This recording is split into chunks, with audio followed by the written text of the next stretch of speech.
Hello, everyone. A very happy 2021. Kicking off the brand new episode for the brand new year with me today is Hamdullah Baycar, who is joining us all the way from Turkey. Hamdullah is on the cusp of acquiring his doctorate degree in Gulf Studies from the University of Exeter. And his research deals with paradoxical identities and reflections from the United Arab Emirates. Wow, merhaba, hoş geldiniz. How are you? Very well. And I mean, we have been connected with each other since last summer, perhaps early last summer, I don't know. And we have spoken to each other over the phone many times, but our conversations haven't really gone beyond his PhD research. So I'll take this opportunity to further reacquaint myself with your backstory. So tell us more about yourself. How did you find where you are right now? I am Hamdullah, as you just said. I did my undergraduate in Turkey in international relations. And right after my undergraduate, I went to the US and did my Middle Eastern studies at Harvard University. Without any break, I joined Arab and Islamic Institute at the University of Exeter. My main interest with the Gulf actually derived from my master's study. I took the anthropology of Arabia with Steve Caton.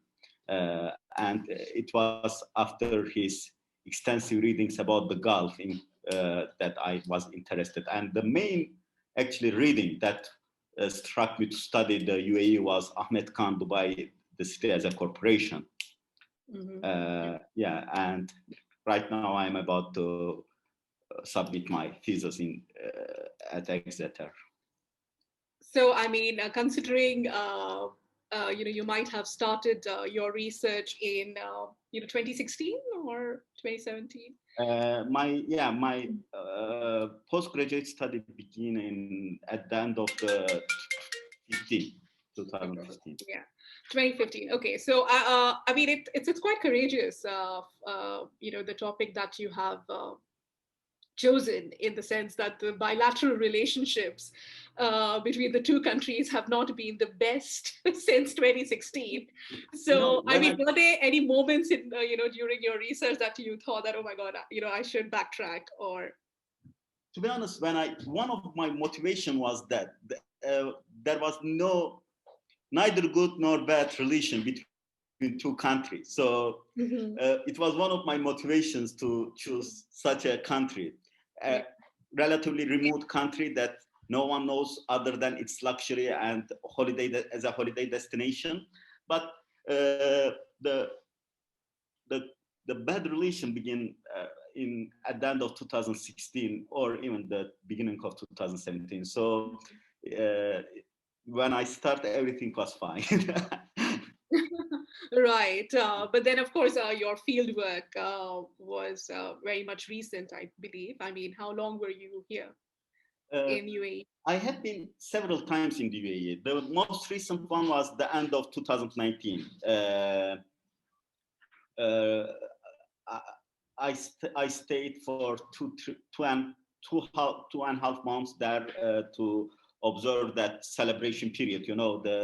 It began with Diwali to the National Day. So, the most recent one was that I was planning to do another one in 2020, but was interrupted due to the COVID process. So,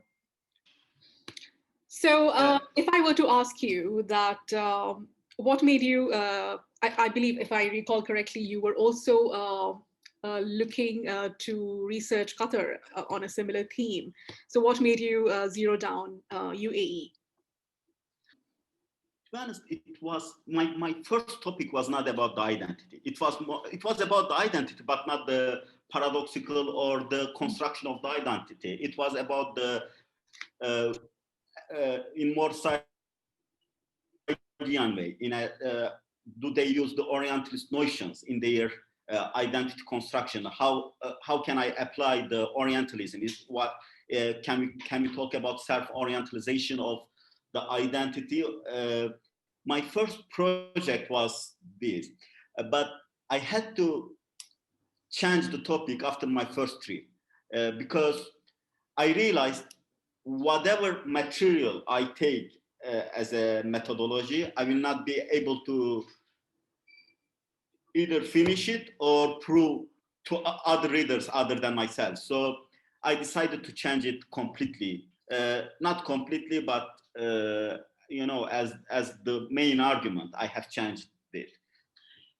My recent fieldwork was not because I was studying Qatar, but it was more to be in Qatar, at least close to the UAE, better, closer than I was in the UK. But initially, my project, of course, was not only UAE, though the main topic was the UAE. It was more the Gulf. I was more interested in self-Orientalism in the Gulf. I was trying to find out whether or not there is an Orientalist notions in the identity construction of the Gulf, with the main specific, of course, in the UAE. But after the first field work to the UAE, I was changed with this my new project because I decided that neither theoretically nor methodologically I cannot work. I cannot prove anything. It cannot be a PhD dissertation. It may require more than 5 or 10 years to prove something. Theoretically, I am trying to state the UAE in general nationalism studies. Neither the modernists nor the primordialists can explain UAE well, because the UAE is not the exception case, but has its own criteria. And the nation building project of the UAE is still felt very hard among the people, both the nationals and the non-nationals. And I'm trying to figure what the general nationalism studies can tell about the UAE and what can they tell about UAE. What do they offer and what they do not offer.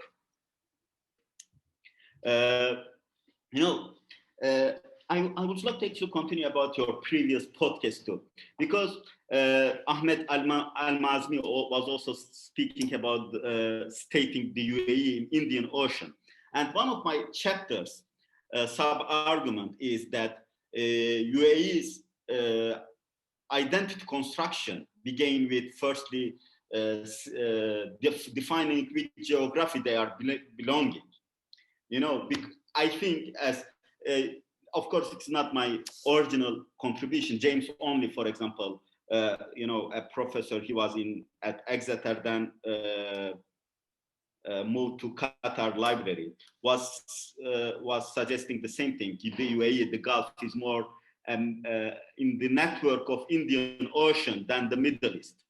But to me, it was after 1971, especially with the popularizing the Pan-Arabism or the Palestinian issue, that the Gulf became the center of at least one of the concrete members of the Arabian and Middle Eastern region. So that was also one of the things that I was working in the construction of the identity projects of the UAE. Mm-hmm. For me, this Ahmed and Manish Skan Money, you can just call it Money. Yeah, Manish were very connected to my own research in different for different reasons, of course. For example, when I was interviewing or speaking with the Indian families, for example, I was hearing more or less the similar anecdotes. The Gulf is our second home, or if the Gulf is not our home, if Indian is our home, what makes the concept of home then? Is there a distinct Emirati identity? I guess you do set out to answer that question, or is it? To be honest, I think even asking such a question is not a, can we talk about a distinct Turkish identity or English identity? That's not my actually main motivation. My main research. My main research it is to explore the top-down project actually. Mm-hmm. How the political elites actually con- uh, imagine the identity that they should have in the UAE, and to what degree they achieve to convince the people. Are the people aware of this project that they are trying to build, or is it something that done by the elites and nothing about the people? Right. Doesn't any. Uh, so I'm not looking to whether or not we have a original organic Emirati identity, but No, have I'm they looking. been successful, or have did Yeah, you find that but I am. they have Yeah, been consciously developing an the, Emirati identity? of course, the success of the UAE identity is one of my topics, Mm-hmm. and I believe, the identity is never-ending process. This is, of course, true for everywhere.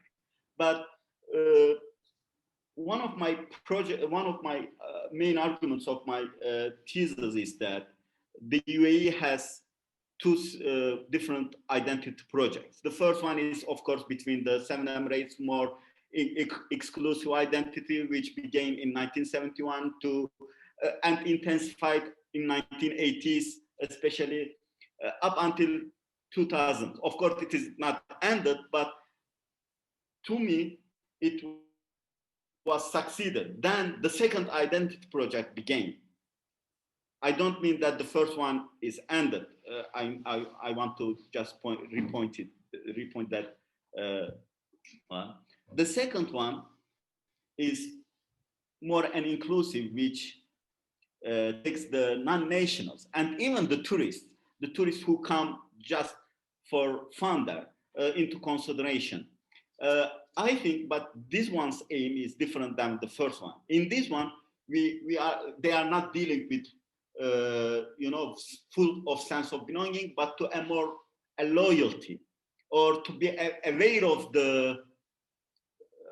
that to be aware of the, of course, indigenous identity, that indigenous nation, there is an indigenous nation in the UAE, and we are not one of them, but we are, proud at the same time. You know, give a paradoxical notion that I cannot explain it right now, but it will both make the nationals happy that they have 7-8 million people for in the UAE, while they are the most important segment of the UAE. At the same time, it will give the non-nationals the notion that they have priority to be here, while millions of people is trying to come there.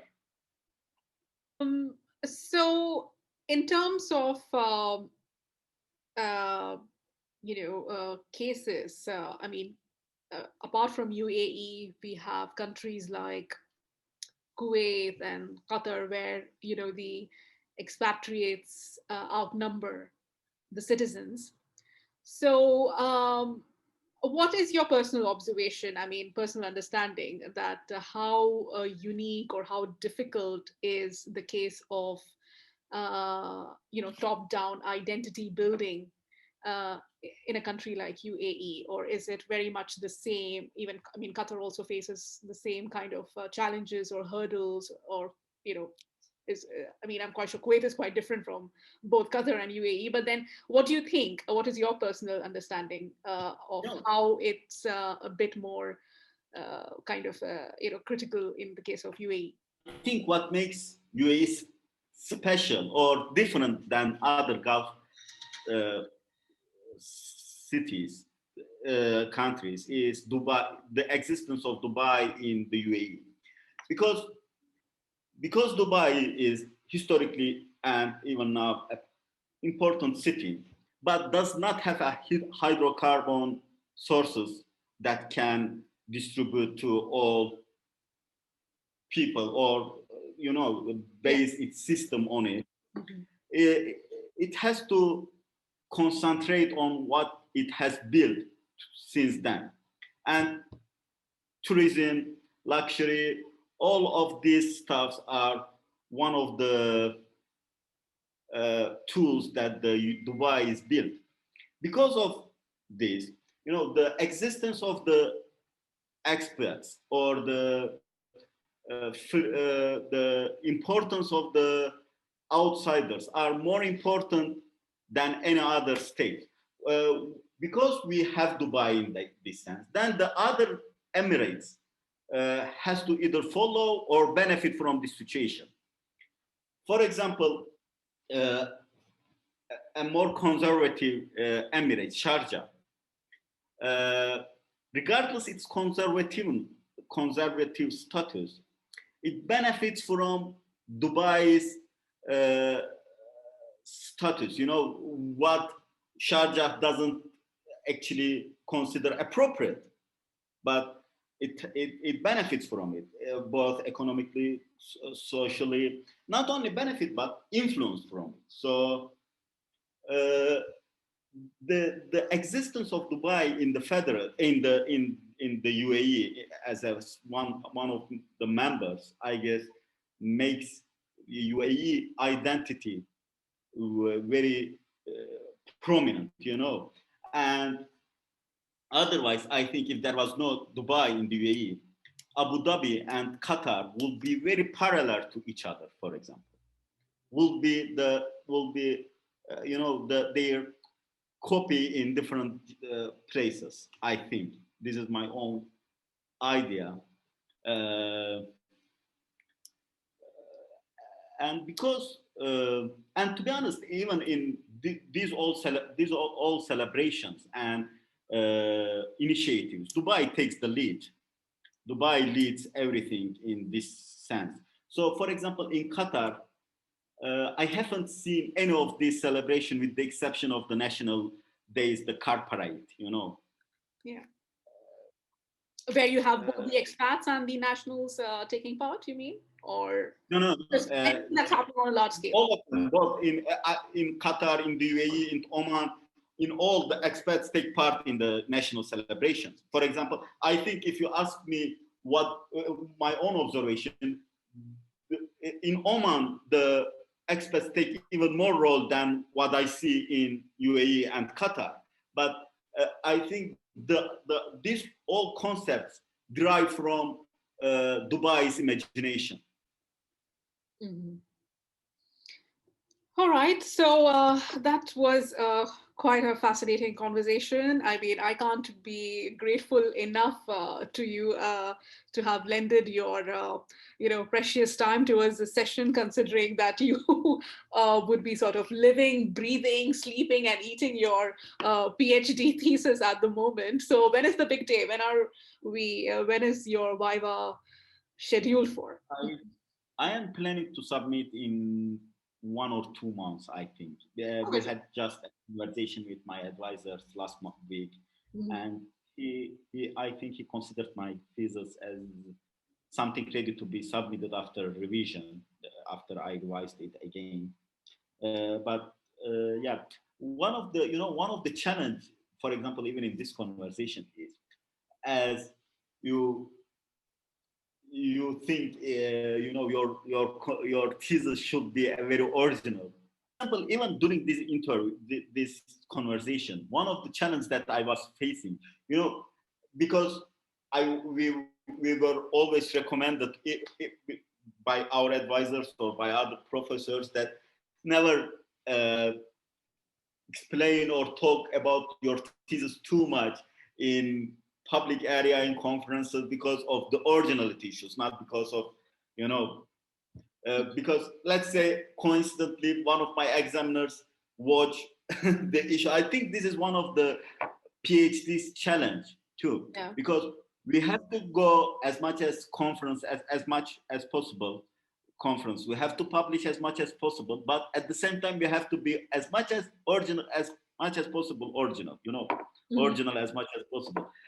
Bringing this to paradoxical situation is merging them is very difficult, I think. I don't know. Some people achieve to do it, but I'm not Mhm. very good at it at that Right. Okay, great, situation. Hamdullah. Thanks so much again for the fascinating insight into your labor of love, your thesis. Hope to be in touch with. Thank you so much. It was very good to have to be with you.